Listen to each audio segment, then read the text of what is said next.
Le podcast d'aujourd'hui est présenté par Eros et compagnie. Et présentement, nous sommes, c'est une annonce ici, on est à la recherche, on est en période de recrutement d'une gestionnaire en boutique. Donc, si toi, tu as toujours rêvé d'être dans le domaine du plaisir, donc de vendre du plaisir, mais plus de gérer des gens qui vendent du plaisir. Et on est une équipe de feu, on est une famille chez Eros et compagnie. Je vous le dis, vous allez triper. Alors, tu peux aller. Il y a des gestionnaires de boutiques qui les recherchent pour Alma, pour la Plaza Saint-Hubert, pour Longueuil, pour Saint-Jean-sur-Richelieu, pour Val-d'Or. Et il y a aussi de nombreux postes de vendeurs ou vendeuses qui sont ouverts dans le réseau. Fait que vous pouvez postuler directement sur le site de Eros dans la section carrière. Yeah! Bienvenue peut-être dans la famille. Gros bisous. Et vous pouvez utiliser le code Sexoral pour 15 de rabais pour tout achat sur erosetcompagnie.com. Bye! Ouais, si jamais tu veux pas devenir gestionnaire, tu veux juste acheter un dildo, tu peux aussi. Bye bye. Une production du Studio SF. Aujourd'hui, on reçoit Anne-Sophie. Anne-Sophie, qui est une sexologue, et aujourd'hui, on creuse le sujet de l'infidélité. Un peu de qu'est-ce qui motive quelqu'un à être infidèle, à partir de quand quelque chose est une infidélité. On creuse dans plein d'aspects de ce que c'est. C'est un sujet qui est tabou, mais c'est important d'en parler parce que ça touche tout le monde de près ou de loin. Donc, bon podcast et j'espère que vous allez autant l'aimer que nous. Bon podcast. Le podcast d'aujourd'hui est présenté par Oxio, ton service indépendant d'Internet préféré, parce que tu l'as découvert ici, puis depuis, c'est ça qui est installé chez vous. Avoue-le. Avoue, colique. À part ça, là, on avait d'autres choses à dire de plus important. Oxio, si tu ne connaissais pas déjà, c'est un service où il n'y a pas d'augmentation de prix. Le prix de base est celui qui restera tout au long de votre belle collaboration. C'est stable, c'est fiable, il y a une vitesse exceptionnelle, la seule qu'on tolère en 2025. Puis c'est fiable. Oui. Tu le branches, tu le débranches plus jamais. Tu as également aussi un service hors pair. OK? Donc, tu peux les texter quand tu n'as rien à faire dans une journée. Tu as une petite question sur Internet. Qu'est-ce que tu as mangé pour souper? Oui, mais il faut que tu demandes une question sur Internet. OK. Comment marche mon router? Comment ça va? Ils sont super rapides, efficaces, très professionnels, mais aussi très sympathiques. Ouais. Donc, Oxio, utilise le code Sexoral pour un mois gratuit avec le code OXIO.ca. Non, ça, c'est le code. Ça, c'est le site. C'est OX. C'est le code. C'est Sexoral. Mais tu l'as dit. Oxio.ca. Oui, j'ai tout dit ça. Elle a dit 3 fois. Oui. Alors, le code, c'est Sexoral sur Oxio.ca. Merci, Oxio. Le podcast d'aujourd'hui est présenté par Dose. On commence cette pub en buvant. En faisant un taste testing. Je vais prendre l'original, gingembre, curcuma. Il y a 4 ingrédients, seulement 4 ingrédients, seulement fait de trucs biologiques. On a, j'adore, avec le citron, gingembre, curcuma, poivre noir, santé. Toi, tu as la version extra forte. Oui, pour des extra maman fatiguée. Ah. Oh! Hey! Ah, il est fort le tien, hein? Hey! T'as goûté, toi, déjà? Oui, j'en avais chez nous. C'est du bon. Ah oui, c'est fou. Bon, c'est fou. Réveillé. C'est parfait pour commencer la journée. Source d'énergie, sans caféine, grâce à la vitamine C. Joanie est prime et raide. Puis c'est une production de shot presse à la fois à Saint-Hyacinthe. Il n'y a aucun ingrédient de dilué. Et puis, c'est disponible chez tous les grands détaillants. Veux-tu nous les énumérer? Walmart, IGA, Métro, Super C, Maxi, Avril, Costco en pack de 12 et toujours disponible en ligne sur dosejuice.ca. Avec le code Sexoral, vous obtenez 20 % de rabais. C'est nouveau, ça, gang. En ligne. En ligne. Sur votre première commande. Let's go. Donc, Sexoral, 20 % de rabais. Enjoy, Dose, on vous aime à l'infini plus.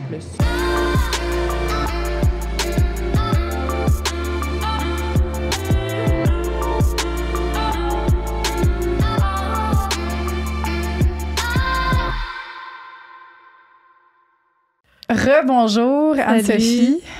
Rebonjour Lisandre. Salut. Merci à vous deux d'être là. OK, c'est ton podcast. Merci à vous deux d'être venus aujourd'hui. Là-dessus, je suis très contente d'être là. Non, je suis vraiment contente. On est vraiment content de te recevoir. On est là pour la partie 2 qui est, on a des questions, on a des genres de petites mises en situation que les gens ont écrit et ils aimeraient ça, avoir tes conseils, tes réponses. Je sais que c'est du cas par cas, puis il faut vraiment mais avec ce qui est écrit, si tu peux, les aider du mieux que tu peux, ça serait vraiment cool. Puis... Ben, comment tu vas depuis qu'on s'est vu? Ben, écoute, ça va bien. Un peu moins stressée que la dernière fois, c'est positif. Super. Mais j'ai bien hâte de répondre avec vous au courrier du cœur. Est-ce qu'il y a des choses qu'on a adressées dans le dernier podcast auxquelles tu as pensé, que tu sais, je sais pas, des trucs que tu aimerais dire par rapport à notre dernier enregistrement? Et je pense que je vais réussir à le placer à travers les questions. Cool. Ouais. Comme la première question que tu disais que tu pouvais placer ton Exactement, ton truc. exactement. OK, vas-y avec le premier. Ah ouais, on se lance? Allons-y. Remarques-tu, dans le cadre de ton travail, qu'il y a toujours quelqu'un de plus infidèle dans le couple? Quelqu'un qui semble moins aimer l'autre et qui aurait tendance à plus aller voir ailleurs? J'imagine que ça doit être difficile dans un couple d'avoir deux personnes qui s'aiment autant et sont sur la même longueur d'onde à 100%. Et boy, c'est tellement d'éléments dans cette même question.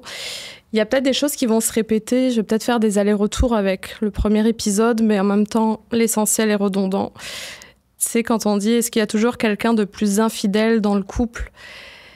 C'est difficile à dire parce qu'il y a quelqu'un qui est infidèle, puis quand ils viennent te voir, souvent, en tout cas, moi je vois dans le cabinet, c'est comme, il n'y a pas nécessairement de récidive, c'est comme ils l'ont fait, puis là on travaille à partir de ça. Mais je me suis demandé, quand la personne elle a écrit ça, si elle s'est demandé, est-ce que c'est possible de savoir s'il y a plus une tendance pour les hommes à être infidèles ou pour les femmes?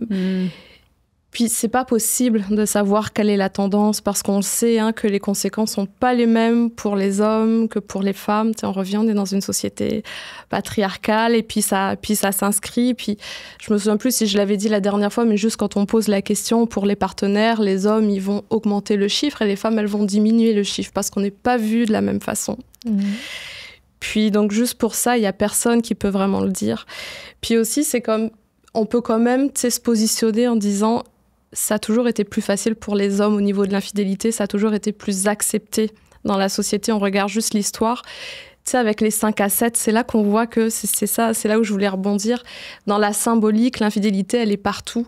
Les 5 à 7, c'est pas juste comme « Oh, le bar, il a mis moins 50% sur la bière le jeudi entre 5 et 7 heures. » Non, tu sais, le 5 à 7, si on regarde historiquement, d'ailleurs, ça vient de la France. Et puis, ça a été fait... 19e siècle, et en fait, il te gardait un espèce de temps où quand tu sortais du travail, c'était fait pour les relations extra-conjugales. Donc, si tu veux, c'était comme accepter que l'homme aille avec sa maîtresse, passer du bon temps de 5 à 7, puis c'était vraiment accepté dans la société. C'est ça, l'histoire du 5 à 7, c'est pour ça. Quelle année, ça? C'est je peux pas dire l'année, mais c'est, attends, pas que je me trompe, 19e, 20e siècle. Donc ça. Puis on s'imagine que c'était accepté pendant ce temps-là que la femme ait aussi son amant. Eh bien sûr que non. Bien sûr que non. Pour les gars. Ouais. Bah oui. Alors peut-être. C'est surprenant. Mais peut-être que tu sais, il y a eu des incartades à ce niveau-là parce que c'était beaucoup la bourgeoisie quand même. Je pense qu'il y avait accès à ça, mais c'était principalement, en tout cas, plus accepté pour les hommes. Évidemment. Hey, je suis sur le cul. On sort... On pensait vraiment que les femmes aussi, on pouvait. Aïe, aïe, aïe. Elle est sarcastique, tout le monde, c'est du sarcasme. Oui, beaucoup. On n'est pas logé à la même enseigne. Alors, tu sais, les choses ont évolué, etc. Mais comme je dis, si on regarde l'histoire, c'est toujours intéressant. Si on se base juste sur les faits, on peut voir qu'il y a des tendances où ça a été plus accepté pour les hommes que pour les femmes. C'est de plus en plus fâchant, tout ça. C'est comme de me ramener à d'aujourd'hui que tout ça revient, là, c'est fou, ça me fâche encore plus, puis j'ai encore plus... tu sais, on dirait que dans ma tête, là, c'était dans le temps, c'était avant. Puis là, le fait de voir plein de choses qui reviennent aujourd'hui à la surface, ça fait encore... On dirait que là, je suis comme, oh my God, je suis concernée, là. C'est pas, tu sais, c'est pas dans le temps, là, ça peut revenir n'importe quand, c'est fou, là, Ouais. Ben, on n'est pas à l'abri. C'est juste quand on regarde, qu'on re-questionne le droit à l'avortement pour les femmes. Enfin, je fais une petite parenthèse, mais encore une fois, il y a comme des choses qui reviennent et puis on se dit, je pensais que c'était acquis, mais ça l'est pas. Si c'était un homme qui accouchait, on n'en parlerait même pas. Du droit à l'avortement, probablement. On serait une autre place où les moyens de contraception, etc. Je veux dire, c'est pas pour rien que finalement la pilule de contraception pour l'homme n'est pas sortie. Trop de conséquences, trop de symptômes. Mais nous, il n'y a pas de problème. Nous, on continue. On continue à nous prescrire tout ça. C'est vrai. Pourquoi? pourquoi le gars, lui, il n'y a pas quelque chose, le petit colique, une petite pilule? Ça me donne envie de pleurer de rage. C'est fou comment que ça m'affecte en ce moment. Je trouve ça... Ouais. Puis c'est même pas une question, tu vois, de prendre position sur... C'est les faits. C'est vraiment, c'est factuel ce qu'on est en train de raconter, donc c'est pas de se dire... Mais c'est qu'il y a des gens qui sont dans le déni de ça ou qui minimisent les dangers. C'est plus aussi ça. Peut-être qu'il y a des gens qui ont des discours comme ça puis qu'eux sont pas dangereux, mais c'est des discours puis c'est des positions qui font en sorte que c'est très dangereux là, pour beaucoup, beaucoup de vies même. Oui. C'est pour ça que c'est important de se battre et de se mobiliser et puis de faire entendre sa voix. Mais c'est ça, donc on le voit. Mais après, est-ce que vraiment il y a plus d'hommes ou de femmes qui sont infidèles? On ne pourra jamais le savoir. Mais il y a des gens qui sont infidèles, puis on est infidèle pour une raison, ça tombe pas du ciel. C'est un petit peu ça. Est-ce que, est-ce que tu trouves qu'il y a plus de cas où est-ce que c'est des femmes qui ont été infidèles puis qui vont aller te consulter? Mettons, là, il y a un couple, la femme a été infidèle, puis là, lui, il dit, OK, regarde, on peut aller consulter, puis tout ça. Ou tu vois plus que c'est le contraire, c'est que son chum a été infidèle puis qu'elle, elle veut aller. C'est ce que tu vois, toi, dans ton bureau? Je vois pas que c'est plus un ou plus l'autre. Là, je suis en train de penser rapidement. Moi, ce que j'aime, je suis toujours agréablement surprise. Comme les deux, ils se disent, il faut qu'on fasse quelque chose, puis on va les consulter, que ce soit l'homme ou que ce soit la femme.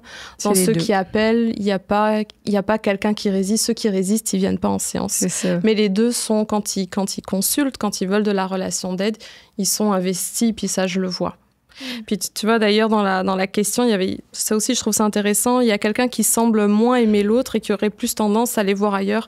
Ça permet de déconstruire un peu que c'est pas parce que je vais voir ailleurs que je t'aime pas ou que je t'aime moins. Ça parle pas nécessairement de ça. Il y a beaucoup de personnes qui vont aller voir ailleurs, mais ils sont amoureux de leur conjoint, ils sont amoureuses de conjoint, conjointe, peu importe. Puis t'en as qui vont pas aller voir ailleurs, mais qui sont pas investis dans leur relation de couple, qui, oui, ils sont pas en train de transgresser cette ligne-là, mais ils sont pas en train d'être en train d'essayer de sauver quelque chose ou de parler. Ils peuvent être dans le mépris, ils peuvent être dans l'ignorance, dans juste je suis sur pilote automatique puis je continue ma vie puis je bouge pas le bateau.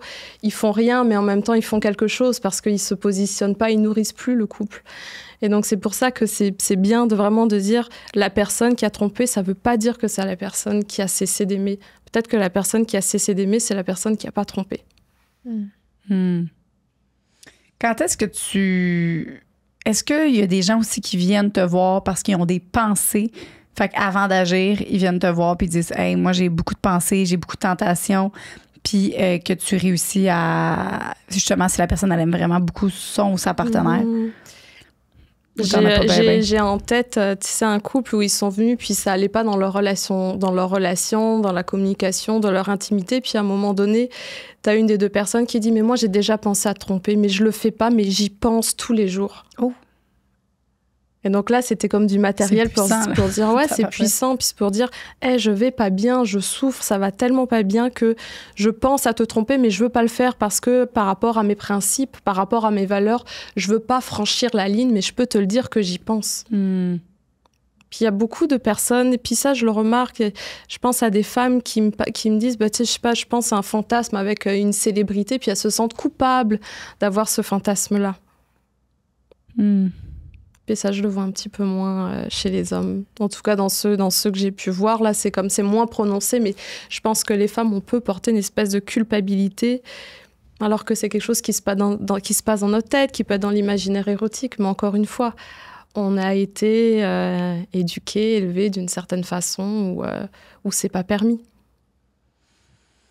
Mais c'est ça, c'est une des réalités, c'est des choses qui existent. Je te vois... On est fâchés aujourd'hui. Aujourd'hui, on est fâchés. Ouais. Parce qu'on est comme dans... J'ai de la misère à trouver les mots tellement que ça me...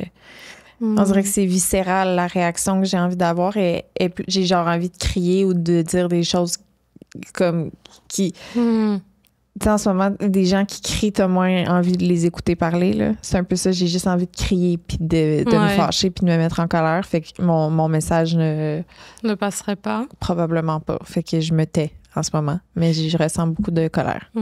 Mais il y a plein de choses qui se passent en ce moment dans l'actualité aussi qui font que C'est il y a vraiment... ça qui est actif. Ouais. Regarde. Mais c'est une réalité quand même, tu sais, par rapport aux hommes et par rapport aux femmes, on peut pas se le cacher qu'il y a une différence. Puis il faut qu'on puisse en parler. C'est pas pour blâmer plus un ou pour enlever un petit peu de poids à l'autre, mais c'est quand même comme ça. Comme je dis, si on se base juste sur des faits historiques, on peut le voir. Il y a des choses qui s'inscrivent. Après, voilà, aujourd'hui, on est quand même dans une société où nous, on a tendance en tant que femmes aussi, à faire les choix qu'on a envie de faire. Je veux dire, ça veut pas dire que les femmes trompent moins. Je pense que les femmes, on doit tromper peut-être tout autant que les hommes, mais il y a quand même une situation, on a quand même ce truc-là dans lequel on a grandi, dans cette société patriarcale-là qui jette un peu les bases, quoi. Ouais. Puis, ah oui. Ouais, non, puis tu sais, juste pour... j'imagine que ça doit être difficile dans un couple d'avoir deux personnes qui s'aiment et qui sont sur la même longueur d'onde à 100%. C'est pas possible d'être sur la même longueur d'onde à 100%. Peut-être qu'on peut l'être sur un instant T, mais je vois pas, sachant qu'on est deux êtres différents, différenciés, qu'on arrive avec notre bagage culturel, avec nos expériences, avec notre vécu, comment on peut être tout le temps sur la même longueur d'onde? C'est pas possible. Même si je parle en tant que femme, je sais pas, imaginons, je sais pas, moi j'ai vécu un avortement, il y a eu des changements hormonaux, ou là t'as ton mec qui perd son emploi, qui vit un stress, peu importe, on peut jamais être à 100% sur la même longueur d'onde. Puis ça, c'est comme dans la vie, mais c'est dans la sexualité aussi. On évolue, notre sexualité évolue avec nous, nos valeurs évoluent, nos principes. Ce qu'on s'est dit quand on avait 18 ans, on va pas le penser de la même chose quand on a 40 ans. Donc, on n'est jamais vraiment sur la même longueur d'onde. Ça n'empêche pas qu'on puisse pas évoluer ensemble. Mais c'est normal que ça fluctue. Parce que, tu sais, des fois, il y en a qui viennent puis ils disent « mais je comprends pas, j'ai moins de désir, mon chum, il en a tout le temps plus. » Il n'y a pas de grande surprise par rapport à ça. On est des êtres humains, puis ça fait partie de la vie. Il y a quelque chose à normaliser là-dedans. Ouais. Est-ce que tu vois... pas que tu vois nécessairement, là, mais mettons des personnes qui se font tromper puis qu'après ça, ils se servent de ça pour avoir plus de pouvoir sur l'autre. Par rapport à comme, OK, je te pardonne. Mettons, je donne un exemple. Un homme se fait tromper. OK? Cet homme-là, après ça, il devient, OK, je te pardonne. C'est beau, chérie. Reviens à la maison. Mais après ça devient comme... elle peut plus sortir ou elle peut plus... Puis toutes les affaires, fait que finalement, ça devient comme plus néfaste. Comme tu te sers de ça, puis qu'après ça, t'en vois-tu souvent? C'est-tu quelque chose de fréquent? On dirait que... J'en vois pas souvent, mais clairement, c'est des choses qui existent. Clairement, où la victime, finalement, se transforme en bourreau. J'ai été victime de l'infidélité, je reprends un petit peu le pouvoir... Puis, je vais te demander de plus, de plus sortir, de couper contact avec tes ex, de pas parler au sexe opposé. Tu dois limiter les pauses café. Je veux dire, ça existe. Puis ça s'appelle de la violence conjugale. Tu sais, il y a l'expression « mais la confiance n'exclut pas le contrôle ». C'est une phrase de personne qui est en train d'essayer d'avoir du pouvoir sur l'autre. Comment ça, la confiance n'exerce pas la confiance ne veut pas dire qu'on exclut le contrôle. C'est quelque chose, moi je trouve que c'est fort, c'est puissant. Comment tu peux dire ça à quelqu'un? Qu'est-ce que tu veux venir contrôler? Je peux comprendre qu'il y ait une trahison, qu'il y ait de la douleur, que ça fasse mal, puis qu'on ait peut-être envie d'avoir une espèce de sécurité, mais tu peux pas avoir une emprise sur la vie de l'autre. On est des êtres qui avons une liberté, puis on doit continuer à pouvoir être libre et faire ce qu'on veut. Absolument. Numéro 2.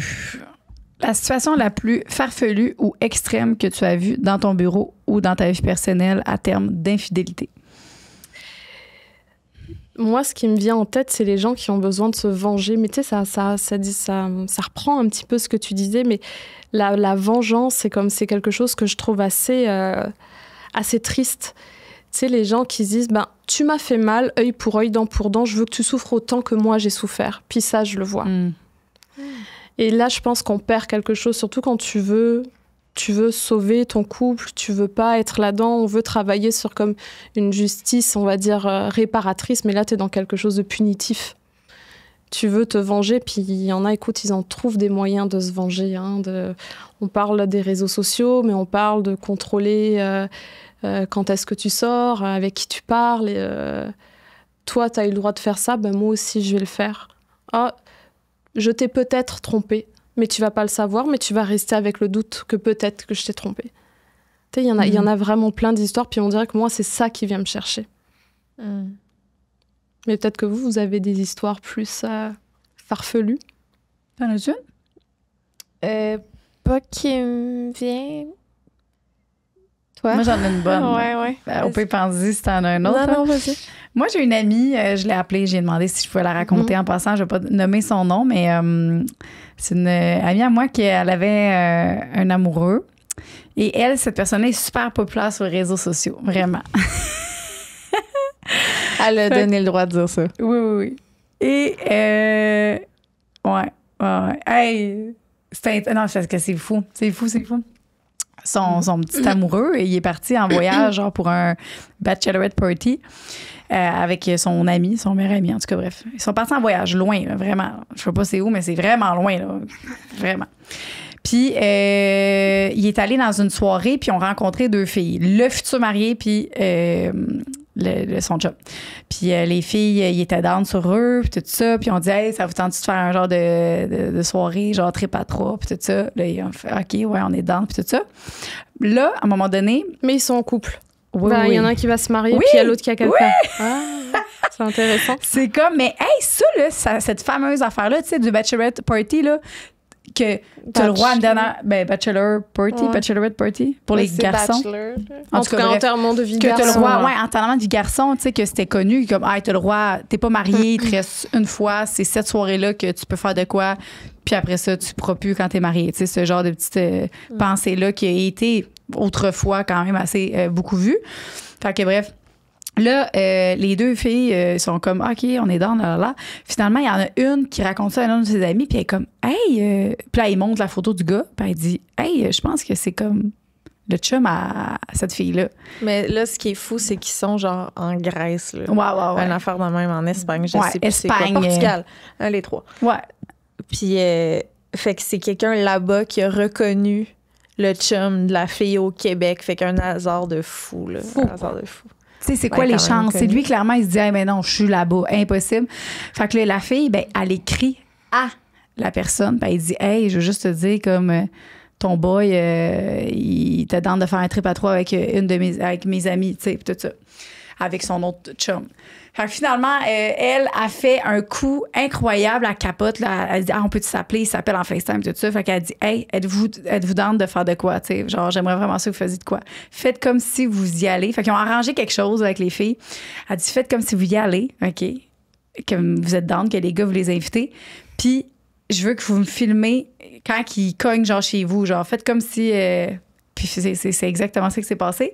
Les gars, le lendemain, sont arrivés, les filles ont sorti de la maison, ils ont filmé les gars en train de cogner, puis ils ont envoyé ça au gars. En fait, c'est la personne, elle a envoyé ça à son chum, elle a dit t'avais une belle visite aujourd'hui, tu sais.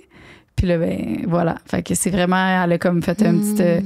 Mais c'est fou parce que tu te dis crime dans un autre pays, même dans l'autre pays, tout finit par se savoir. Et puis le pire là-dedans, c'est que le gars, mettons, il avait trouvé une raison d'être comme gossé avec elle parce qu'il savait qu'il pourrait pas être sur son téléphone cette soirée-là parce qu'il s'en allait voir 2 filles, tu sais. Fait que là, il a fait « Ah, là, j'aime pas ça quand tu me parles de cette affaire-là, whatever. » Il a pris une porte de sortie pour faire semblant comme s'il était fâché pour pouvoir se faire pardonner plus tard, genre. Pour fermer son téléphone puis aller faire ses trucs. Ah oui, il avait dit comme quoi qu'il trouvait ça plate parce qu'elle avait parlé de quelque chose de confiance puis elle était comme tu sais... Ah ouais, je trouve ça plate que tu me fais pas confiance. Puis il disait ça, je trouve ça vraiment plate, parce qu'il avait posé des questions, tu sais, par rapport à ça. Puis en tout cas, fait que finalement, ben, c'est arrivé ça, mais ça fait peur. Ça fait peur, ces petites histoires-là. Tu te dis, tu sais, un tueur si proche, ben là, c'est ça. T'imagines, tu pars en Europe, puis tu te fais prendre au Québec. C'est quand même assez magique. Hey, c'est le Power Girl, gang. Hey, ça, c'est ça. Faut que tu te dises, n'importe où tu vas, ça se peut qu'on te trace. Mais ça reste que ce que je comprends, c'est qu'il n'y avait pas d'entente dans le couple en disant enterrement du garçon, je m'attends à ce que tu fasses ta vie là-bas, puis c'est Non, correct pour moi. Il n'y a pas eu cette discussion-là en Non. disant, écoute, fais ta vie, ce qui reste à Vegas, ce qui se passe à Vegas reste à Vegas. C'était Il y a pas là-dedans. eu cette Il y a eu du entente-là. mensonge, il y a eu plein d'étapes qui ont été franchies Ouais. et ça a été appris. Ouais, T'en c'est as-tu fou. une autre, toi, une soir? Oh, regarde, ça aussi, ça me met en tabarnak, là, mais... Pour vrai, je peux pas compter des histoires des autres, là. Mais, regarde, récemment, là, genre, j'ai une amie à moi qui s'est fait tromper, puis le gars, il allait pas y dire, puis c'est l'ex. Dans le fond, le gars, il a couché avec son ex, puis là, son ex l'a texté « Hey, on a couché ensemble aujourd'hui. » Le gars, il s'en allait retourner chez elle, chez sa blonde, faire comme si de rien n'était. Fait que là, elle l'a confronté, puis il a pas eu le choix de dire. C'est fou, pareil. Yo, Ben, tu sais, c'est une histoire commune, là, genre, vouloir dire... Hey, c'est arrivé cette semaine, là. Genre. Aïe, aïe. Ça fait mal. Ça fait mal, ce genre de truc. Mais c'est à quel Mais- point qu'il faut être... Puis tu sais, ça, je peux dire ça en connaissance de cause parce que j'ai été infidèle à plusieurs reprises dans ma vie. Bon, j'ai été trompée aussi. C'était peut-être en réaction à ça. J'excuserai pas mes comportements. J'aurais pu être trompée et ne pas faire ce que j'ai fait par la suite. Mais c'est vraiment un move égoïste. Puis tu ne penses pas du tout aux répercussions de qu'est-ce que ça peut avoir sur quelqu'un d'autre. Ça peut laisser des traces à très long terme. C'est souffrant, c'est méchant, c'est douloureux, c'est... Tu sais, fucking parlez-vous, tu sais, dis-le, adresse-le, dis « Je réalise que j'ai envie d'aller voir ailleurs. » Vous en parlerez, vous verrez ce qui se passe rendu là. Mais d'avoir peur de perdre quelqu'un puis de pas faire le move de t'ouvrir, c'est juste de perdre la confiance de la personne. Tu sais, c'est comme... Je sais pas, je trouve ça épouvantable. Mais les gens ne se parlent pas. Tu sais, on parlait de communication. Tu sais, est-ce qu'il y a comme des trucs qu'on peut conseiller aux gens? On parle un peu partout de la communication, mais si on en parle, c'est qu'il y a quelque chose là-dedans. Les gens, ils ouvrent pas les discussions, ils discutent pas assez. Puis, tu sais, quand on regarde, il y a des communautés comme la communauté de la diversité. Il me semble que ils ouvrent beaucoup plus la discussion parce que, pareil, il y a comme toute une histoire qui vient avec ça, mais c'est démontré dans les études ou même quand on écoute des podcasts de personnes qui témoignent, ils vont beaucoup plus facilement dire « Hey, qu'est-ce qui se passe si jamais il y a quelqu'un qui me plaît ?» Ils vont aborder le sujet et je sais pas pourquoi dans les couples hétérosexuels, c'est comme plus difficile de le faire. Est-ce que Enfin, je sais pas de pourquoi, dire... j'imagine que... Ouais. Est-ce que de dire tu sais, de dire justement, de pas fermer ça, regarde, si tu me trompes, moi, c'est sûr, c'est fini. Genre, cette phrase-là, comme, elle devrait pas exister, comme, dans le couple, parce que là, ça l'évite. Ça bloque le genre de discours. Tu sais, la personne, elle sait qu'elle peut pas y parler, qu'elle a des désirs, parce que là, elle sait que, tu sais, Ouais, mais moi, je sais pas comment qu'on pourrait... Ouais, C'est quoi les phrases à éviter pour ouvrir la communication? moi, je commencerais pas en disant voici ce que je veux pas. Je demanderais déjà à la personne c'est quoi pour toi la fidélité? Tu sais, comment on la définit dans le couple? Tu veux savoir c'est quoi le monde interne de l'autre? Tu sais, pour toi, c'est quoi? Oui, on est ensemble, puis c'est quoi les frontières? Dans quel carré de sable on est capable de jouer, toi et moi? Tu sais, tu veux un petit peu prendre le pouls, savoir qu'est-ce qui se passe pour toi, puis que toi aussi, avec authenticité, tu peux dire bah écoute, moi, je sais pas, être juste avec toi, c'est quelque chose qui m'intéresse, mais j'aime quand même le flirt. Tu sais, il y a des gens, on voit, ils ont comme une tendance monogame, mais ça veut pas dire que j'ai une tendance monogame, donc j'aime bien être sérieux dans ma relation juste avec toi, mais j'aime le flirt, peut-être que dans les ébats sexuels, j'aime penser à mon ex. Peut-être que oui, j'aime regarder de la porn, puis ils vont s'en parler.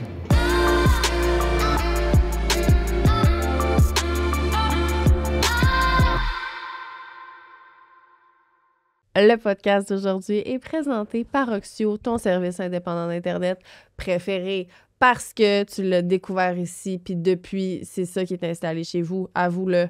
Avoue-le. À vous, Colique.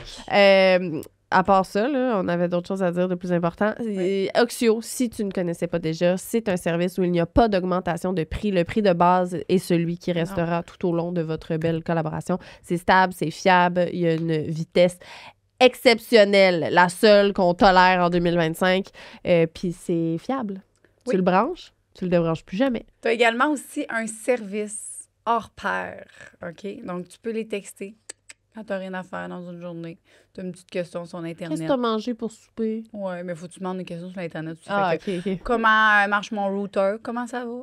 Tu sais, ils sont super rapides, efficaces, très professionnels, mais aussi très, très sympathiques. Ouais. Donc, Oxio utilise le code sexe oral pour un mois gratuit avec le code OXIO.ca. Non, ça, c'est le code. Ça, c'est le site. C'est OX. C'est le code. C'est sexe oral. Mais tu l'as dit. T'as tout dit ça. Oui, j'ai tout dit ça. Elle a dit 3 fois. Oui. Alors, le code, c'est sexe oral sur oxio.ca. Merci, Oxio. Est-ce qu'il y a des choses qui sont mieux de ne pas être dites? Ouais, comme si Comme tu penses ça, à ton ex pendant que tu couches avec moi, je pense pas que c'est nécessaire que je le sache. Ouais, c'est vrai que ça dépend de la personne avec qui t'es. Ouais. Mais c'est vrai que c'est pas tout le monde qui est comme capable de le recevoir. Ouais, j'aimerais mieux ne pas le savoir. Parce que rendu ce qui est dans ta tête, c'est normal. pas en train de me tromper, là. Non. C'est ta tête. Mais ça veut pas dire, si t'en parles, que la personne, elle est tout le temps en train de faire référence à son ex. Mais peut-être que des fois, ça peut lui arriver. Ou des fois, ça peut t'arriver à toi aussi. Mais c'est vrai que tu vois, est-ce que je suis capable de le dire? Est-ce que je suis capable d'ouvrir la conversation? Ça, c'est pas donné à tout le monde. J'ai l'impression que cette discussion-là, elle amènerait nulle part. Il y a des discussions qui sont vraiment nécessaires, mais celle de comme j'aime pas à quoi tu penses, c'est littéralement pas quelque chose que tu peux contrôler, là. Ben oui. Fait que est-ce que c'est mieux de le savoir? Non plus. Donc tu vas choisir l'information que tu veux discuter, dont tu veux discuter avec l'autre. Tu vas choisir, OK. Mais dans le plus concret, parce qu'on n'est pas nos pensées, tu sais. J'ai littéralement je me suis déjà imaginé ça ferait quoi si je lançais mon enfant, puis j'étais comme oh mon Dieu. Tu sais, puis c'est pas moi qui pense à lancer mon enfant, c'est des genres de pensées intrusives qui pop, là, tu sais. Ça n'a aucun rapport avec la réalité, là. En tout cas. Mais je suis d'accord avec toi, il y a peut-être pas tout qui a besoin d'être dit. On a le droit aussi d'avoir notre jardin secret. Par contre, il faut pas non plus se mettre, je pense, un voile devant les yeux en se disant, bon, bah alors, moi, ce que je veux, c'est ça, puis on va suivre ces règles rigides-là. Parce que des fois, on se dit, comme j'ai ma petite vie bien parfaite, tout est dit, on suit telle chose. Puis après, finalement, il y a une transgression, mais on aurait peut-être pu s'en parler. On aurait peut-être pu dire, on n'a pas besoin d'avoir une vie parfaite. On peut peut-être être dans le flirt. On peut peut-être, comme à un moment donné, renégocier notre sexualité, renégocier qu'est-ce qu'on a envie de vivre dans notre couple. Ouais, c'est des pensées récurrentes, là, que c'est pas juste des genres de pop, des trucs que comme tu y penses, puis tu t'assois, puis t'es vraiment, tu considères agir, là. OK, mais non. Il y a des choses qu'on va garder pour nous, puis il y a des choses qu'on va transmettre aux autres. C'est comme, on va avoir des fantasmes sexuels qu'on va vouloir réaliser, puis il y a des fantasmes sexuels qu'on va pas vouloir réaliser. C'est un petit peu la même idée. Ouais. Mais t'as raison, on n'est pas obligé de tout se dire, mais par contre, il y a des choses où ce serait peut-être intéressant de se parler. Ouais. Ce serait peut-être intéressant de se parler, de savoir, moi, si tu vas à un enterrement de vie de garçon, j'ai pas envie que tu ailles voir ailleurs parce que c'est la dernière soirée de ton ami, puis que là, ça va être la nouba. C'est important que toi, tu puisses dire aussi à l'autre, ça, je suis d'accord, puis ça, je suis pas d'accord, et toi? Parce que si l'autre, il te dit, écoute, moi, c'est pas comme ça que je vois les choses, toi, tu vas avoir toutes les cartes en main pour dire, moi, ça m'intéresse pas ce que tu es en train de me proposer comme relation. Tu vas pouvoir dire bye, ou tu vas pouvoir dire, écoute, on va en rediscuter, ou peu importe, mais tu veux savoir qu'est-ce qui en est. Des fois aussi, c'est difficile parce que parler de ça avant, tu sais jamais sur le coup de l'événement ou whatever, comment ça va se passer, tu sais. Fait que des fois, t'as bien beau te dire, ouais, OK, moi, je m'en vais bachelorette, puis moi, je pense que non, il arrivera rien. Puis rendu là-bas, t'as l'alcool, t'as ci, t'as ça, tu sais, on va leur dire, tu comprends? C'est la discussion avant, c'est bien difficile de savoir qu'est-ce que tu veux faire, là. Genre... ça revient à l'idée qu'on n'a jamais aucune garantie de quoi que ce soit. C'est ça.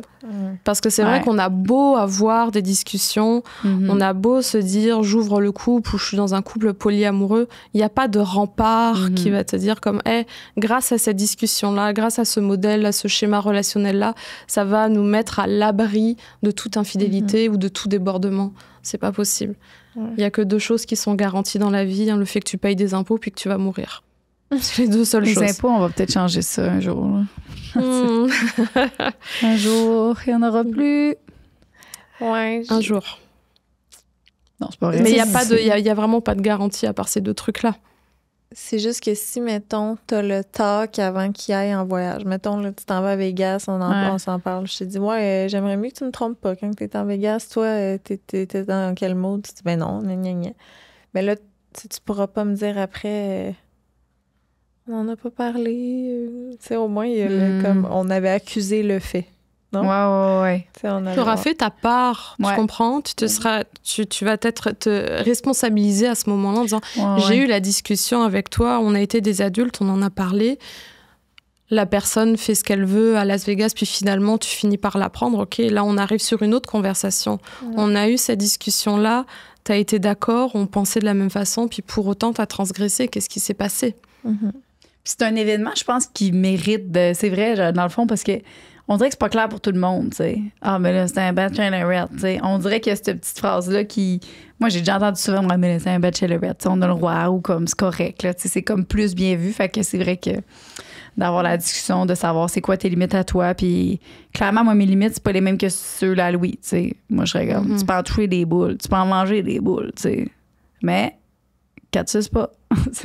Parce que t'en as pas beaucoup à la maison. Fait que là, tu vas être il y a des choses que tu vas mettre au clair. Elle pourrait manger des boules d'une... Il pourrait... oui, les boules. Là, genre, mettons, je sais pas, moi, ça y met... Elle fait une danse, puis elle met ses seins dans la face. OK. Mais qu'il la french pas, puis qu'elle doite pas comme I do this, tu sais. Ça, c'est cochon. Puis là, ça peut emmener à un autre niveau. Mais les petits totons, là, non! Mais ça, tu lui as dit... Non, j'ai pas dit, mais non, je dirais pas. Louis, tu le sais maintenant? Non. Mais non, mais en voulant dire... Ben juste là, je t'ai vu faire des stories de votre voyage à Miami. Il donne un câlin avec une fille, genre une petite corps. Ouais, puis il met un shooter. Non, elle a le shooter dans la bouche, puis lui, il faut qu'elle aille chercher dans sa bouche. Je sais, j'ai eu plein de commentaires comme quoi... Ah, voyons donc, tu l'as laissé faire ça. Je suis comme, ben oui, c'est fou, comme parfait, là. Je suis contente, là. Non, peut-être que j'ai pas le même niveau que... Je trouve que mon chum, je le sais c'est qui, je le sais, j'ai genre... Pis... Mais c'est hot. Oui, mais c'est pas hot en voulant dire. Si toi, ça te trigger. Si toi, ça te fait peur puis que t'aimes pas ça, ben fais-les pas, là, tu sais. Ben, tu sais, ça dépend tout le temps des relations, des gens avec qui on est, du moment de la relation aussi. Tu sais, j'ai déjà été dans une relation, ça m'aurait pas dérangé. Tu me demandes en ce moment, C'est ça. Ben, clairement, on n'a pas... Tu sais, Louis... Il y a un 100% en voulant dire, genre comme, c'est moi qui dis, ben oui, fais-le. C'est comme, c'est pas lui qui est comme, hey, ben, je peux-tu aller prendre un shooter dans la fille, comme la fille chaude, là. Puis, Louis, il fait jamais de call de même, genre, il va dire comme, hey, la fille est chaude, tu sais. Il me fait jamais ça, c'est moi qui est comme, hey, ben, la trouves-tu que, tout le temps, moi, genre, puis il est comme, hey, correct, là, tu sais. Je suis comme, ben oui, puis tu veux-tu faire ça? Il est comme, ben non, pas tant. Je dis, ben, tu veux, c'est ça? Ben oui, OK, va le faire. Fait qu'on dirait qu'il y a vraiment cette... je sais pas, c'est comme plus... Puis je le sais qu'après, il était content. Il était bon. Finalement, toi, t'amènes cette légèreté-là. Oui, genre, légèreté, j'aime le mot. Mais là, les totons d'en face, Louis, si jamais t'écoutes le podcast, c'est vraiment plus une joke. Mais si ça arrive, OK, mais comme, en voulant dire, je cherche pas ça nécessairement, tu sais. Alors, si ça passe par là, les boules, ils passent par là, ils touchent. OK. On est rendu à la 3e question. Ouais, c'est ça. Ça fait 40 minutes qu'on enregistre. On arrête de parler de Louis. Oui, c'est ça, merci. Oh mon Dieu, on avait 12 questions. On en a lu 2. Oh, wow. Mais c'est parce qu'au début, on était fâchés beaucoup. Il fallait que ça sorte un peu. J'ai été l'autre femme dans une situation. J'ai eu un one night avec un gars que je trouvais vraiment intéressant. J'ai donc stalké ses médias sociaux le lendemain pour voir qu'il était en couple sérieux depuis plusieurs années. Et j'ai vu des preuves claires qui montrent qu'il est toujours en couple avec cette fille. Je suis vraiment #girl power. J'ai toujours été dans le clan des filles dans ces situations. J'ai donc vraiment envie d'écrire à la fille. Est-ce que je devrais? Oui. Haha. Ah oui, c'est quoi ta réponse à ça? Nous, c'est oui. C'est marrant, comme on a chacun notre façon de réagir. Vous, c'est comme oui. Puis moi, quand j'ai lu la vignette, je me suis dit, c'est drôle, elle pense à écrire à la fille, elle pense pas à écrire au gars en premier. Ah, mais ça pas un jour. Ouais, il va dire, excuse-moi, je me suis trompée ou genre de contact. Je me suis trompée de contact. Ben, le gars va se trouver une excuse sur son cul, là. C'est la fille qu'il faut protéger. Le gars, rien à battre. Mais on dirait qu'il y a comme plusieurs trucs là, tu vois, parce que en fait, ce qu'elle est en train de te dire, elle est en train de te dire, OK, moi, j'ai été intéressée par un gars, j'ai couché avec lui. Puis là, on s'est rendu au point d'échanger nos réseaux sociaux. Et là, je vois que t'as quelqu'un. Donc, tu m'as pas dit, tu m'as pas donné cette information-là. Donc, ça parle des valeurs, finalement, de celle qui a envoyé le message en disant « Mais peut-être que si j'avais su que tu étais avec quelqu'un, j'aurais pas couché avec toi, même pour un one night. » Ça vient toucher des valeurs, ça vient toucher des principes. Elle est peut-être en train de dire « moi, dans une triangulation, je veux pas. » Parce que là, elle fait partie du secret, mais elle est le secret aussi. Elle est cette troisième personne-là. Et puis, je pense que c'est aussi pour ça qu'elle est en train de dire « Ah oui, mais girl power, moi, je veux écrire à l'autre parce que moi, je comprends pas ça, puis j'aimerais pas être à ta place. Mais après, quand t'écris à l'autre, je peux comprendre, là, la solidarité féminine, etc. Mais honnêtement, pour qui tu le fais? Est-ce que tu le fais vraiment pour aider cette fille-là ou tu le fais pour toi parce que toi, t'es en colère? Parce que toi, t'avais peut-être envie d'aller plus loin avec ce gars-là? Et je pense qu'il y a des vraies questions à se poser. Ah non, moi, ça serait vraiment s'interroger pourquoi je veux lui dire. Puis qu'est-ce que ça va apporter? Je le fais pour elle ou je le fais pour moi? Quelle différence ça va faire? Parce que là, tu vas aussi rentrer dans une histoire, tu vas écrire à la fille. Il faut assumer aussi qu'est-ce qui va se passer derrière. On ne sait pas comment l'autre personne, elle va réagir aussi. Est-ce qu'elle va être blessée? Est-ce qu'elle va être triste? Est-ce qu'elle va être en colère? Est-ce qu'elle va dire « mais mêle-toi de tes affaires ?» On ne le sait pas, il y a tellement de scénarios qui peuvent exister. Est-ce que, mettons, une des solutions, parce que moi, clairement, je pourrais pas ne rien faire. Je pourrais pas faire ça. Est-ce que d'écrire au gars en lui disant, écoute, j'ai vu que tu étais en couple, pour moi, c'est inconcevable. Garde, je te laisse le dire à ta blonde, parce que sinon, c'est moi qui vais dire. Fait que là, tu lui laisses l'opportunité de par lui-même, tu sais, fait que ça fait un genre de moins aussi, parce que la fille, clairement, de la prendre d'une autre fille, c'est encore plus choquant, je pense. Fait que de lui laisser cette opportunité-là, est-ce que tu trouves que c'est une bonne idée? C'est une bonne option. Mieux que de l'écrire à la fille direct, tu penses? Je suis toujours, moi, un petit peu perplexe par rapport à ça. Comme je te dis, moi, mon premier réflexe, ce serait comme, c'est avec toi que j'ai été en contact, je commencerai par là. OK, voir sa réaction. Ouais, puis c'est vraiment aussi par un souci de... Je sais pas, elle, comment elle va réagir. Puis on sait pas non plus c'est quoi les ententes au niveau de leur couple. Parce que peut-être qu'il va te répondre en te disant « Oui, mais non, on est dans un couple ouvert, etc. » Mais au-delà de ça, on dirait que moi, je soulève la question du consentement. Tu sais, consentir, tu veux savoir dans quoi tu t'embarques. Alors peut-être que, si on se fait l'avocat du diable, peut-être qu'elle aurait pu ouvrir la discussion, mais peut-être qu'il aurait pu en parler aussi. Puis je pense qu'il y a beaucoup de personnes qui flirtent avec l'ambiguïté, qui choisissent de pas donner des informations. Puis moi, on dirait que ça, c'est quelque chose qui me dérange. Tu veux avoir toutes les cartes en main, puis faire un choix libre, éclairé et enthousiaste. On revient à la notion de consentement. Et consentir, ça passe aussi par avoir ces informations-là. Ça passe aussi par savoir, mais est-ce que toi, tu as des rapports sexuels? Est-ce que tu te protèges lors de tes rapports sexuels? Tu sais, il y a comme plein de choses qui rentrent en ligne de compte là-dedans. Puis on dirait que moi, c'est ça qui me vient en tête. Tu sais, tu couches avec quelqu'un, puis finalement, t'as pas tant d'informations, mais c'est des informations qui peuvent être importantes pour toi, pour tes valeurs ou par rapport à ta santé.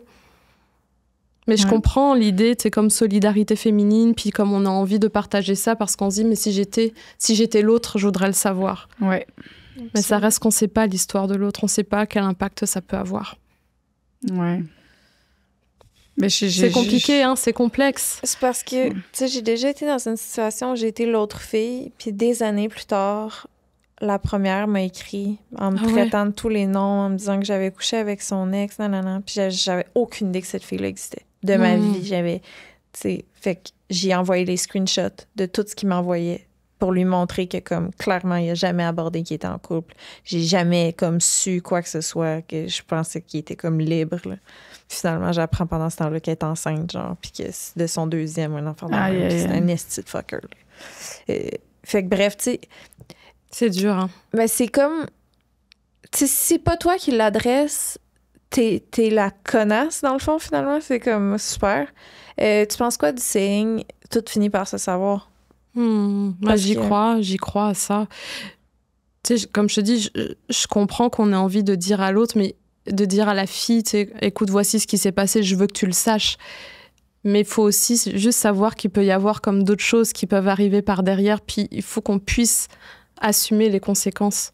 Je sais pas, moi, si la fille, elle commence à te dire, à remettre le blâme sur toi en me disant, mais c'est ta faute, je vais débarquer devant chez toi. Peu importe, moi, je vais loin dans mes scénarios, mais je me dis, c'est des trucs qui existent, que j'ai déjà entendus. Il faut juste être conscient de ça.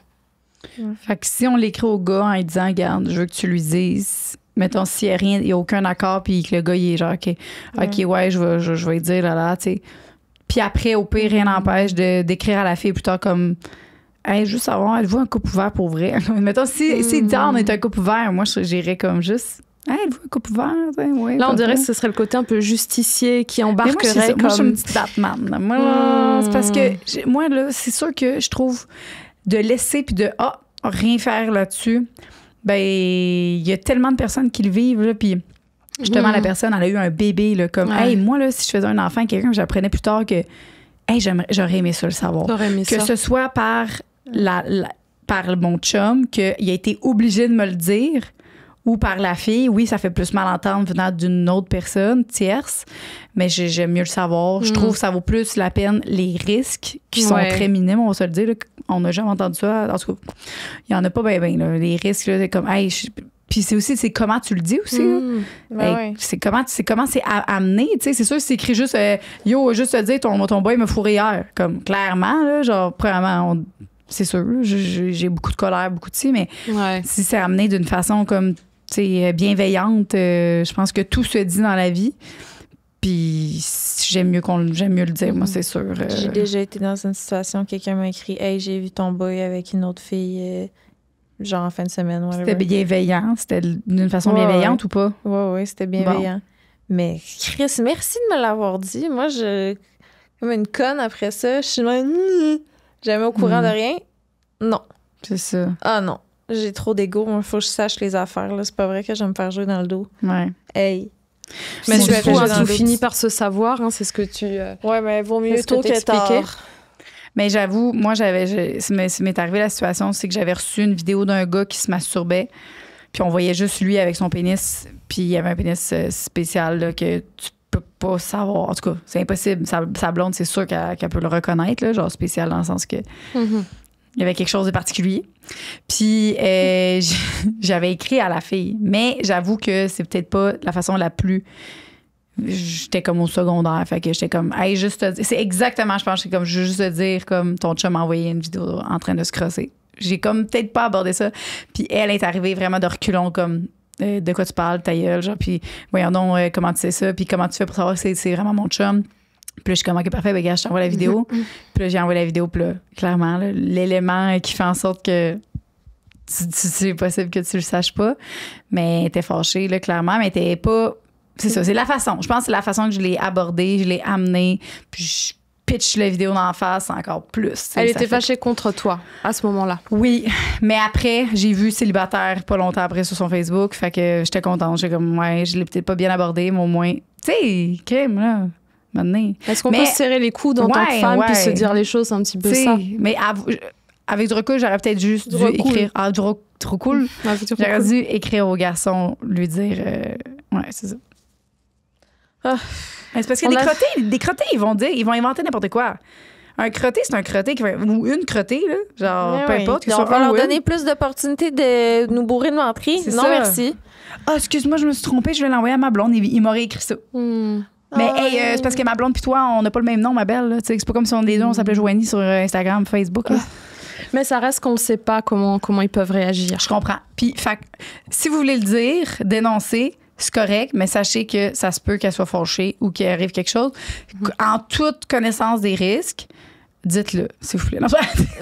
Non. Ouais, puis si en fait tu choisis de le dire, peu importe, chacun fait ce qu'il veut, et puis voit midi à sa porte, mais fais attention à comment tu vas le dire. Oui, c'est ça. Parce que c'est pas un robot, c'est pas une intelligence artificielle de l'autre côté. C'est un être humain. C'est un être humain. Imagine la fille, elle est enceinte ou je sais pas, n'importe quoi, elle vient de subir un avortement, elle vient de perdre sa grand-mère. Peu importe.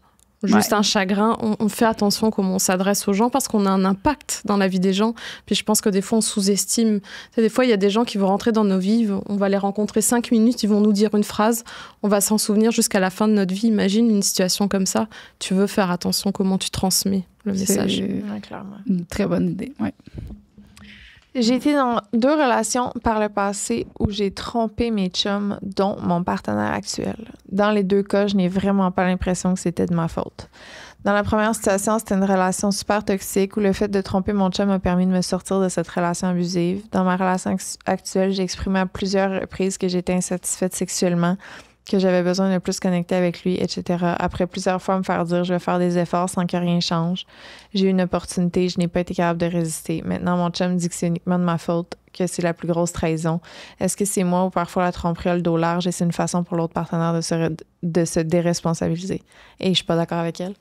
Mais est-ce que, parce que là, on le voit pas, là, mais dans son témoignage, elle met entre parenthèses « Je n'ai pas été capable de résister ». Ouais. Donc, je me demande qu'est-ce que ça veut dire pour elle. Est-ce qu'elle vraiment, elle est en train de dire « J'ai pas été capable ». On est tous capables de résister. Tu as choisi de pas résister. Non, c'est fou. C'est ça la raison. C'est ton unique décision, là. C'est pas de sa faute à lui si tu as décidé de faire ça. C'est de ta faute uniquement. Bah, tu sais, si on prend la première partie de l'histoire, on voit que la première fois, l'infidélité, ça a eu une fonction pour elle. Tu sais, c'est moi, souvent, je le répète, ça nous sert à quelque chose. Puis elle, quand elle était dans sa relation toxique, elle n'arrivait pas à trouver la force, l'élan, peu importe, de se sortir de ça. Elle a eu une infidélité, puis hop, ça l'a aidée à ce moment-là. Elle a pu fermer cette relation-là, puis sortir de ce truc-là qui n'était pas bon pour elle, de la relation abusive. Là, elle est en couple avec quelqu'un, puis elle lui dit « Je suis insatisfaite sexuellement, j'ai besoin de plus connecter avec toi, etc. etc. » Donc, ça dépasse peut-être même la sexualité, les insatisfactions qu'elle vit. Et là, bam, opportunité, puis elle y va. Moi, j'aime bien dire, c'est correct d'ouvrir tes horizons, mais c'est pas parce que tu ouvres tes horizons que tu dois sauter sur toutes les opportunités. Parce que là, t'as le chum après qui te dit, bah forcément, il est blessé. Il te dit, bah c'est uniquement ta faute, c'est la plus grosse trahison. Bah c'est vrai, c'est la plus grosse trahison pour lui. Là, lui, c'est un choix. Il a pas fait ce choix-là, lui, d'être cocu. Donc là, lui, il apprend ça, faut qu'il avale la pilule, donc c'est normal qu'il ait besoin de temps. Mais tu sais, quand elle dit, est-ce que c'est moi ou parfois la tromperie a le dos large? Je sais même pas si c'est intéressant de dire la tromperie a le dos large. Tu sais, ta tromperie, elle t'a servi à quelque chose, puis t'as blessé quelqu'un. Ça allait pas dans ton couple, ça peut expliquer, mais ça justifie pas nécessairement le fait que t'aies choisi de sauter la barrière. Mm-hmm. Parce que t'aurais pu avoir d'autres conversations ou faire d'autres choix. Après, le but, c'est pas de juger, mais c'est vraiment de se dire aussi, de regarder la réalité en face. Je choisis de finalement d'aller embrasser quelqu'un, d'aller coucher avec quelqu'un. C'est pas question que je suis pas capable de résister. C'est que j'ai choisi de le faire. Et c'est là où, tu sais, on se demande, ouais, mais est-ce que l'autre, il devrait pas un petit peu se responsabiliser? Mais toi, responsabilise-toi aussi. Ben oui. C'est comme t'as choisi ça. Puis après, oui, en effet, l'autre, il y a aussi quelque chose qui se passe à ce niveau-là, comme ça va pas dans ma relation de couple, j'ai rien fait, j'ai pas mis les actions en place, etc. Il y a aussi quelque chose qui appartient à l'autre personne en disant j'ai laissé aller quelque chose. Mais ça, c'est des conversations que les gens, ils doivent avoir en toute honnêteté et franchise, mais c'est pas évident. Surtout quand tu viens d'apprendre que, OK, toi, t'es parti tromper. Moi, ça allait pas non plus dans le couple, mais pour autant, j'ai pas fait l'acte. Je trouve que c'est de beaucoup donner de son pouvoir, de dire qu'une action que tu poses est à cause de quelqu'un d'autre. Que ce soit négatif ou positif, tu es en train de donner ton pouvoir aux autres. Fait que c'est une façon aussi de reprendre son pouvoir, de dire c'est de ma faute, c'est une action que j'ai choisi de poser. Parce que ça veut dire quoi? Que tout ce que tu fais, c'est de la faute des autres? Je vois pas... j'ai pas l'impression que ça fait avancer très loin, ça. Anyway. Tu comprends ce que je veux dire? Mm-hmm. Ben, le gars qui dit je t'ai frappé, mais tu l'as cherché. Tu sais, mettons, Mais c'est après ça, même tout ce que tu fais de bien dans ta vie, là, pas ce cas précis-là, mais... Non, c'est ça. Tu peux rien t'approprier, là. Ben, c'est ça. Est-ce que tu... Tu sais, la consultation, en tout cas, je sais que c'est pas tout le monde qui a les moyens de se l'offrir, mais des fois, là... Tu sais, le monde, je pense qu'il pense aussi que aller consulter, là, ça coûte 10 000 $, puis il faut que tu ailles consulter tout. Moi, des fois, là, une consultation de 1 heure, ça a tout changé. Genre, c'est fou comment que je trouve... Moi, c'est 180 $, là. Tu sais, personne ne peut pas se le permettre, genre, une fois par année. Genre, un 180 $ que... quelqu'un qui en a besoin, tu sais, je parle, ben en fait, même pas. Là, j'y vais des fois, j'en ai même pas besoin, mais ça, finalement, je rentre là, je suis comme, oh my God, j'en avais besoin. Ça Vraiment. fait du bien. Fait que faut arrêter de dire c'est pas tout le monde qui a les moyens. Pour vrai, une consultation peut faire toute la différence. Fait que... Mais c'est aussi, tu sais, c'est juste parce que la vie coûte cher ces temps-ci. Je sais. On peut mettre des montants de côté, puis éventuellement, c'est juste de choisir ses priorités. C'est ça, exact. C'est pour ça que je dis pas là tu sais, c'est pas tout le monde qui a le 180 $ là, mais tu te mets un 20$ de côté, puis crime dans 6 mois, let's go, ou dans peu importe. C'est juste, je trouve ça vaut la peine. Puis il fait la différence, une consultation. Parce que c'est juste que les gens, et moi, à chaque fois que je dis à les gens sur Instagram, tu sais, hey, t'es-tu allé consulter? Les gens sont comme, j'ai pas les moyens, tu sais, d'aller consulter. Je suis comme, hey, une consultation peut tout changer. Puis après ça, pour vrai, là, je trouve, là, genre, ça peut faire une phrase, comme tu dis. Il y a une phrase qui va te rentrer dans la tête, juste la phrase que tu as dit, c'est un choix et non pas comme, hey, c'est un choix. Le fait que la personne, elle sorte de là, qu'elle est comme, hey, c'est vrai, c'est moi qui ai fait le choix de faire ça a un impact, puis ça a une différence sur tout. Fait que moi, je dis tout le temps, allez consulter tout le monde. Ouais, puis tu sais, c'est vrai que ça a un coût, puis que c'est cher. Mais admettons, tu sais, il y a des gens, des fois, ils mettent pas leurs priorités aux bonnes places. Mais je sais, c'est ça. Tu comprends? Ils vont dire, écoute, je peux pas aller consulter, mais je vais aller chez le coiffeur, par exemple. Tu sais, j'y vais avec quelque chose, un service différent, mais au bout d'un moment, il faut que tu regardes aussi qu'est-ce que tu veux prioriser au niveau de ta santé mentale, au niveau de ton couple, etc. Puis, tu sais, on va pas se le mentir, il y a des gens qui, ils y croient pas. Ils y croient pas, ils disent, oh, les psys, c'est pour les fous. Oh, une sexologue, moi, j'ai pas besoin. Qu'est-ce que les gens vont penser? Tu sais, ils sont comme beaucoup dans cette histoire-là, puis ils osent pas, et puis ils en parlent pas. Puis, il y a plein de personnes qui sont là-dedans aussi, malheureusement. Mais je suis d'accord avec toi, ça... Moi, je suis pour la consultation, puis je pense que si c'était possible, j'aimerais ça dans mon idéal que tout le monde consulte.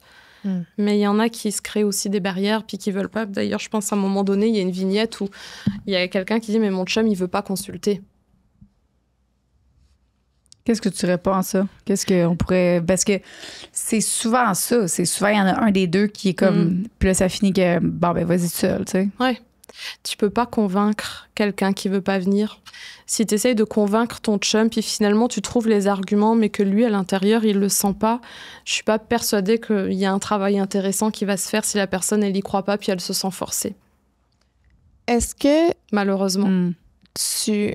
Mettons là, qu'on prend le cas de la fille que là, le gars, il fait pas d'efforts sur la sexualité, mais là, mettons, est-ce que tu considérerais genre les rencontrer les deux ensemble ou juste le gars lui-même pour voir qu'est-ce qu'il peut faire ou juste la fille? Tu sais, comme, est-ce que c'est toujours mieux d'avoir les deux en consultation? Mais tu as plusieurs façons de procéder. Moi, je dirais que les deux viennent pour voir un petit peu qu'est-ce qui se passe dans leur dynamique de couple. Mais après, t'as plein de façons de faire. Des fois, tu vois les deux, puis ensuite, tu dis, je vais voir toi la prochaine fois, puis ensuite, on se revoit tous les trois. Le but, c'est pas de garder des secrets, c'est pas ça, mais c'est de donner à chacun un espace pour pouvoir aussi se raconter. Puis des fois, il y a des choses qu'on n'ose pas dire devant l'autre parce que c'est difficile, parce que il y a trop d'implications, etc. Donc, ça permet de donner un espace pour, OK, je peux me raconter, puis c'est quelque chose que je vais pouvoir peut-être dire ensuite dans la prochaine consultation, on va être tous les trois. Donc, il y a toujours moyen comme de trouver aussi des façons de faire pour laisser la place au couple et à chaque personne, à chaque individu. Il y a aussi des fois un qui a plus de jasette que l'autre. Là. Fait que tout le long de la rencontre, il y a juste un des deux qui parle, puis l'autre est à côté de même. Ouais. C'est l'autre personne j'imagine que tu essaies de faire parler les deux ou... Oui, mais ça se peut que des fois, t'en as un qui ait plus besoin de prendre la parole que l'autre. Mais c'est vrai que tu essayes quand même en général d'équilibrer parce que ça reste que la séance, c'est au couple. C'est pas juste la séance à toi ou juste la séance à toi, c'est à votre couple. Ouais. Mais des fois, quand il y en a un qui parle plus aussi, il y a des choses qui ont besoin d'être dites et il y a des choses qui ont besoin d'être entendues aussi. Donc, c'est pas grave si on vit une séance où mon conjoint, ma conjointe a plus parlé cette fois-ci. Peut-être que la prochaine fois, ça va être moi. Il n'y a rien qu'on peut pas d'irrécupérable. As-tu déjà fait, toi, une séance avec l'autre et toi? Ben oui. Pour un psy ou c'était quoi le... on a été voir une travailleuse sociale 2-3 fois. On a vu une sexo 3 fois. Wow! Vraiment.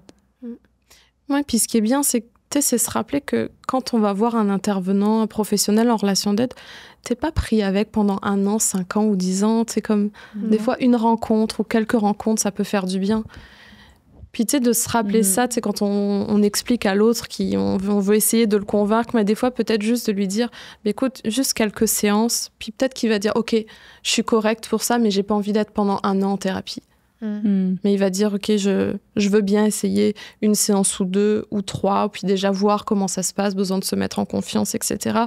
Ça peut être une alternative. La personne peut se dire, ok, bah ça, c'est mon carré de sable à moi, puis c'est correct. On va en discuter, puis ça va être là-dedans qu'on va essayer de trouver des trucs. Mais il y en a qui veulent pas aller aussi en thérapie, puis ça, c'est une réalité, qui veulent pas avoir des séances. Alors à ce moment-là, c'est se demander, qu'est-ce qu'on fait? C'est quoi qu'on fait?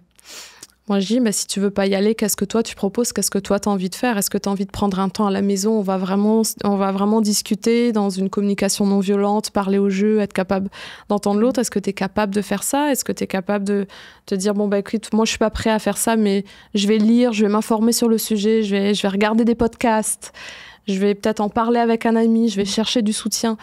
Il y en a qui vont essayer comme de trouver des alternatives comme ça, mais c'est important, c'est de se dire, c'est pas tout le monde qui veut aller faire ce bout-là avec un inconnu en bureau. Mais on peut pas forcer quelqu'un qui veut pas faire quelque chose, c'est pas possible. Ouais. Je comprends. Après, c'est à nous de voir qu'est-ce qu'on fait. Si je suis avec un partenaire où ça va vraiment pas, ou une partenaire, ça va vraiment pas, est-ce que je suis prête à continuer? Ouais, c'est ça. Ça, c'est après se poser cette question-là aussi. On est rendu au 5? Juste ça? Ouais. Oh mon Dieu. Ça fait 7 ans que je suis avec mon chum. On aimerait tenter les 2 une relation ouverte. On en avait déjà parlé plus tôt dans notre relation que c'était quelque chose qu'on voulait essayer plus tard. On trouve maintenant que c'est le bon moment. Vois-tu des gens dans ton bureau qui vivent des problèmes à ce niveau-là? Qu'est-ce que tu recommandes pour des couples qui aimeraient se lancer? C'est intéressant parce qu'en même temps, on voit pas qu'il y a un problème. On dirait qu'elle dit... Ça fait 7 ans que je suis avec mon chum, on a envie de l'essayer, pourquoi pas? Donc en fait, on sait même pas c'est quoi le problème. Est-ce que c'est un problème, puis ils se disent on va ouvrir notre couple pour essayer de trouver des options, ou c'est juste comme on veut redynamiser un petit peu notre vie sexuelle, notre vie intime, puis on ouvre le couple? Moi, j'ai toujours ouvrir le couple, pourquoi pas, mais faudrait que je me fais un peu l'avocat du diable, mais je veux vraiment que les gens ils soient conscients que c'est pas tout rose, puis ouvrir le couple, c'est pas un rempart, c'est pas quelque chose qui va dire hey, je suis protégée de l'infidélité, je suis protégée d'un chagrin d'amour, je suis protégée d'une trahison. Ça protège en rien. Par contre, en effet, ça t'amène une variété au niveau de la sexualité, par exemple. Mais t'amener une variété, ça veut pas dire que ça t'amène de l'intimité avec ton chum. Tu comprends? Tu vas ouvrir ton couple parce qu'il y en a, j'ai déjà entendu, ils ouvrent le couple, ils font des trucs à 3, ou ils vont dans des clubs échangistes, ou peu importe. Puis là, ils voient tout ce qui se déroule, puis ils se disent « Ah, mais je sens que mon chum ou que ma blonde essaye de ne pas m'exclure. » C'est comme de faire en sorte que je sois là, mais ça veut pas dire que t'es inclus non plus. Tu sais, des fois, tu peux sentir que, OK, il y a de la variété, on fait des choses, mais je me sens quand même pas connectée avec toi. C'est pas miraculeux. Donc oui, ça apporte des choses positives, mais ça peut aussi mettre la lumière sur d'autres choses. Ça sert à rien d'ouvrir le couple et puis de pas avoir les bonnes discussions. Tu sais, quand il y a un éléphant dans la pièce de porcelaine, il y a l'éléphant dans la pièce de porcelaine. Tu peux ouvrir le couple comme tu veux. Ça va pas être non plus quelque chose de magique. On a besoin de communiquer, on a besoin d'avoir des discussions. Si jamais, je reprends un petit peu la vignette, il y a un problème dans le couple. Je sais pas clairement, il y a tout pensez, le temps, là, dans chaque couple, il y a tout le temps des petites choses. Est-ce que tu conseillerais de, je sais pas, commencer par juste aller, mettons, justement, au club échangiste, de pas commencer avec des actes tout de suite, de juste voir en tant que voyeurisme, voir la réaction, sa réaction, ta réaction, de voir comment ça va, puis après ça, tranquillement? Pourquoi pas, si c'est quelque chose qui intéresse le couple. Puis en plus, ce que j'aime, et je pense que vous aviez interrogé des gens, justement, qui avaient le club-là, c'est que c'est super balisé. Tu sais, c'est quand même, il y a des règles, on parle de consentement, on sait où est-ce qu'on s'en va, donc on n'est pas lâché dans la nature. Puis, OK, je sais pas à quelle sauce je vais me faire manger, c'est pas ça, c'est je sais dans quoi je m'en vais. Puis ça, je trouve ça intéressant. Puis j'aime aussi le côté sécuritaire. Donc oui, si c'est quelque chose qui fait du sens pour l'un ou pour l'autre, pourquoi pas le faire? Mais par contre, comme je dis, si jamais il y a un problème au niveau de la relation, on a besoin de se dire les vraies affaires. Mais tu sais, justement, en lisant cette question-là, ça m'a amené à la compersion. Vous avez déjà entendu parler de ça ? Oui. À la compersion. Non. La compersion, en fait, ça te désigne le sentiment de bonheur que l'on ressent quand une personne a du bonheur ou de la joie par rapport à quelqu'un d'autre. Donc, c'est quand même intéressant. J'aime ça, là, la compersion. Comme tu as écrit un livre ou tu fais un podcast, je suis contente pour toi. C'est comme je suis pas en train de vivre de la jalousie, je suis vraiment contente que tu sois en train de vivre un truc à l'extérieur de moi, puis ça me fait plaisir. Donc, c'est un petit peu la même idée dans le couple. Puis je pense qu'il y a peut-être de plus en plus de gens qui ont envie qui sont dans la compersion, c'est un peu l'opposé de la jalousie. C'est peut-être le moment de travailler sur ça. C'est pas évident. C'est pour ça pas le shooter dans la bouche de mon chum. Je vivais de la compersion. Tu vivais de la compersion. Anne-Sophie, est-ce que tu pourrais rester avec nous un 10-15 minutes de plus pour répondre à d'autres questions sur Patreon? Vas-y, on y va, on fait ça. Il y a des choses que tu veux qu'on plug avant de terminer ça? Ah, c'est une bonne question. C'est vrai qu'on n'a pas eu le temps de terminer toutes les questions. On en fait une dernière ou on en fait une dernière ou petite dernière? On dirait que j'ai l'impression qu'on n'a pas fait. Oui. Je sais pas. 5. On va en faire d'autres sur Patreon. OK. Y en a-tu une là-dedans que tu dis, hey, ça serait cool vraiment à dire? Il y en avait une que j'aimais bien parce qu'il y avait comme plusieurs trucs là-dedans. OK. Mon chum m'a trompée pour la première fois quand on vivait une relation à distance. Il allait sur Snapchat et demandait des photos à des filles. J'ai plusieurs doutes sur le fait qu'il aurait aussi couché avec des filles. Quand notre relation a terminé d'être à distance, ça ne s'est pas arrêté. Environ 2 mois, je le voyais sur son cellulaire avec des conversations avec des filles. Je ne sais plus quoi faire. À chaque fois que je le confronte, il s'excuse. Qu'est-ce que je peux faire pour mettre des limites? Ça, je trouvais ça intéressant. Mais il y en avait une autre que je trouvais aussi intéressante. Puis je veux quand même la lire parce qu'on va peut-être à un moment donné changer là-dessus. Mais récemment, lors d'une date arrosée, ma blonde m'a avoué avoir eu un gros kick sur mon meilleur ami en début de relation. Ça fait 5 ans qu'on est ensemble, donc pour moi, c'était juste drôle. Le gars a un gros sens de l'humour, bravo. Vu qu'elle s'était ouverte sur un sujet, j'ai décidé de lui dire alors que lors de notre période de fréquentation, entre parenthèses, qui a duré 10-11 mois, la fréquentation, il y a de l'endurance. Il y a de l'endurance, les gars, je suis épatée. J'ai couché avec mon ex à quelques reprises. Pour moi, c'était loin d'être important, puisqu'on n'était pas encore exclusifs, et que l'on n'avait pas eu le talk sérieux durant cette période. Mais ma blonde a capoté quand je lui ai raconté. Elle n'est pas capable d'en revenir et depuis, elle voit ça comme une tromperie. Oh. Comment est-ce qu'on s'en sort? Ben, là, c'est sûr en fait, je trouve ça intéressant parce que ça me fait un peu penser à notre conversation du premier épisode. Ah mon Dieu, parce que nous, on est comme, c'est normal. On peut pas rien dire. Ben, honnêtement, je veux dire, j'ai été dans des situations où je fréquentais un gars, puis j'étais comme, on fréquente, fait que c'est pas grave. Puis l'autre aussi, puis c'est comme on le sait. Puis c'est vraiment culturel. Ouais, mais là, tu vois, en même temps, comme tu dis, peut-être il y a quelque chose de culturel, mais en même temps, là, quand il en parle à sa copine, à sa conjointe, ça passe pas. Elle est peut-être française. Elle est peut-être française, j'avais pas pensé. Européenne. Je te niaise. Non, mais pour vrai... Tu sais, ça passe pas, puis... Ouais.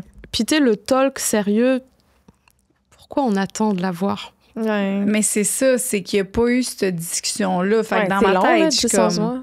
Tu sais, si t'as pas eu... Moi, mettons, là, j'ai une fréquentation, puis je suis comme, hey... Me semble, je le dis, hey, on est-tu exclusif ou pas? Si j'ai envie qu'on le soit, tu sais, je vais le demander, tu es-tu à l'aise qu'on soit exclusif, même si on n'est pas officiel? C'est vraiment, ça prend 1 seconde à demander, puis ça met comme un peu tes limites. Fait que tu le sais que, OK, parfait, bon, mais pour moi, on est exclusif par rapport à, justement, la santé, tu sais, aussi juste le fait que... La santé sexuelle. La santé sexuelle par rapport peu importe, là, tu sais, mais moi, personnellement... Je l'ai pas demandé jamais, vraiment, parce que, tu sais, moi, tant qu'on se fréquente, pour moi, autant pour moi que pour toi, c'est pas... c'est ça. Non, je sais pas. Mais tu vois, là... Elle l'a pas dit. Ben, elle l'a pas dit. Fait que rendu, c'est de sa faute. Comment qu'on règle ça quand quelque chose est mis comme ça? Qu'est-ce que tu dirais, toi? Ben déjà, il y a plusieurs trucs, là. Je veux dire, tu sais, dans l'histoire, il y a le meilleur ami qui est mêlé. Il y a le fait qu'ils se sont pas parlé, qu'il a couché avec quelqu'un plusieurs reprises, puis que ça lui fasse de la peine. Moi, je pense qu'on a besoin de revoir un petit peu, OK, c'est quoi les bases? Qu'est-ce qu'on a envie de se raconter là pour notre histoire? Qu'est-ce qu'on a envie d'en faire? Parce que c'est passé, puis on peut pas revenir sur le passé. Mais qu'est-ce qu'on fait maintenant de toutes ces informations-là? Est-ce qu'on veut rester ensemble? Est-ce que c'est quelque chose que je suis capable de pardonner? Est-ce que ça veut dire qu'on a besoin de discuter de d'autres choses, un petit peu peut-être de problèmes de fond ou de qu'est-ce qui est important pour nous? Moi, on dirait que je reviendrai à la base. Puis après, ça, c'est à chacun de voir est-ce que je suis capable de m'en remettre? Puis pour ça, c'est un petit peu ce qu'on disait aussi la première fois. Tu sais, comment la personne, elle lui annonce ça? Est-ce que tu vois qu'il y a des remords, culpabilité? Est-ce que la personne est capable de dire je m'excuse ou t'as raison, ça se fait pas ou je comprends ton point de vue ou je comprends que tu te sentes comme ça, mais en même temps, on n'avait pas eu cette discussion-là. Puis tant qu'on n'a pas eu cette discussion-là, moi, je vois pas que j'ai dépassé les lignes. Tu sais, peu importe, mais il y a quelque chose qu'on doit aller se raconter avec son partenaire. Absolument. Ben oui, c'est sûr. Bon, ben merci. Ben avec plaisir. C'était vraiment le fun. C'est comme... j'ai tellement... On dirait que j'ai peur que ça sorte. Je suis comme, les gens, là, sont tout le temps comme... C'est tellement un sujet frileux que... Mais je pense que tu as vraiment aidé à ce que ce soit très... Clairement, t'es pas pour la tromperie. T'es vraiment... c'est ça. T'es là pour... comme... Ben, je suis pas... C'est compliqué quand il y a un secret puis quand il y a du mensonge. Je suis pour la négociation de la monogamie. La monogamie, je pense que c'est pas quelque chose qui est évident. On a grandi avec ça. On vient d'une génération Disney. Là, quand on regarde Aladdin, on voit pas Aladdin ou Jasmine sur Tinder en train de dire hey, potentiellement, il y a un risque. Je suis ambivalente. On vient pas de cette génération-là. On vient d'un truc, d'une société un peu romantique où on nous dit voici comment ça devrait se passer. Et puis quand on est dans notre réalité, avec notre conjoint, notre conjointe, on se rend compte que c'est pas facile. Parce qu'on ne sait pas de qui on peut tomber en amour, avec qui on peut avoir une étincelle, puis comment ça va se passer, puis comment on va gérer ça, etc. Donc, c'est vraiment de se dire, OK, il y a une confiance qui doit s'installer, mais la confiance, ça veut aussi dire qu'il y a de l'incertitude qui vient avec ça, puis on va devoir gérer l'incertitude, puis on va devoir accepter qu'il y a des choses qui vont peut-être pas être dans notre contrôle, mais on va passer au travers ensemble. C'est Bravo. ça. J'aime ça. Merci beaucoup. Merci. Puis on va continuer sur Patreon. On a plein d'autres questions qu'on n'a pas couvertes. Un gros merci à toi. Allez, go, c'est parti. Bienvenue sur la plateforme officielle Patreon Sexe Oral. Je suis là. En arrière. Je suis là, j'arrive. Lisanne Nadeau. Qu'est-ce que tu peux t'attendre sur notre plateforme Patreon? C'est des shows en live qu'on n'a jamais montré à personne que tu vas pouvoir voir. Vous allez pouvoir poser des questions pour des invités qui s'en viennent. Vous allez voir un podcast bonus par mois. Des fois, c'est des shows live. Des fois, ça va juste être nous ici qui jam. Après les podcasts qu'on va avoir enregistrés, on va aller direct sur Patreon pour filmer des after-shows. Des annonces à l'avance, des billets, des accès à des shows live. Peu importe ce que vous choisissez comme whatever, on vous remercie d'avance. Ça fait une grosse différence pour Sexe Oral. C'est quelque chose qui grandit, c'est notre bébé. On est fiers, on est contents. Ouais. Puis voilà. Merci énormément.